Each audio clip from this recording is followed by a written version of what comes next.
Next, we're going to be talking about the installation tools. Starting with the most important component of your installation will be the Torley's Uniclick installation kit. In opening up the package now, we will discuss the different components and their importance in the installation of the flooring. An important component of the installation kit is the tapping block. The tapping block has been notched on the long and the short sides to help with the ease of the installation. When affixed to the side of the flooring, you can see that the notch will not damage the tongue or the groove on the plank that you are tapping into place.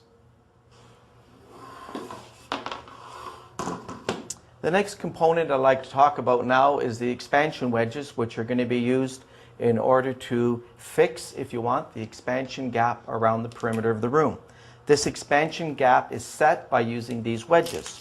These wedges can be adjusted in order to fill the expansion gap around the perimeter of the room so that the floor is held in place while the installation is occurring. The next component of our installation kit is our last board puller.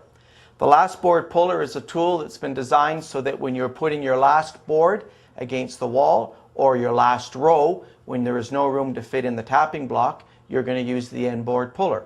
You can see by the hook that's on the bottom, it would allow you to hook on top of the plank, and this will offset your tapping so that the wall is not in the way and you can merely tap the plank into place without damaging the edge of the board. To complete your installation, the following tools should also be used. Obviously a measuring tape, a pencil, you can use a handsaw, you can use a jigsaw. With regards to power tools, you could also use a chop saw or a circular saw in order to cut the flooring up, and you're also going to require to use a hammer in order to tap the planks into place. And finally, for the professionals out there, Torley's has a guillotine tool here which can be used for your installations. You would use this tool when you want to cut down on the amount of noise and you don't want to use power tools, and it'll also cut down on the amount of dust on the job site. Use a hammer and the special Torley's tapping block. Be careful to place your block correctly. Never hit the planks directly with your hammer. Never use any other tapping block as it may damage the joints. Use the wedges around the perimeter to allow for the expansion gap. Use the last board puller to pull exposed joints tight where a tapping block will not fit. When sawing pieces of the planks, use a fine-tooth handsaw, jigsaw, or crosscut saw.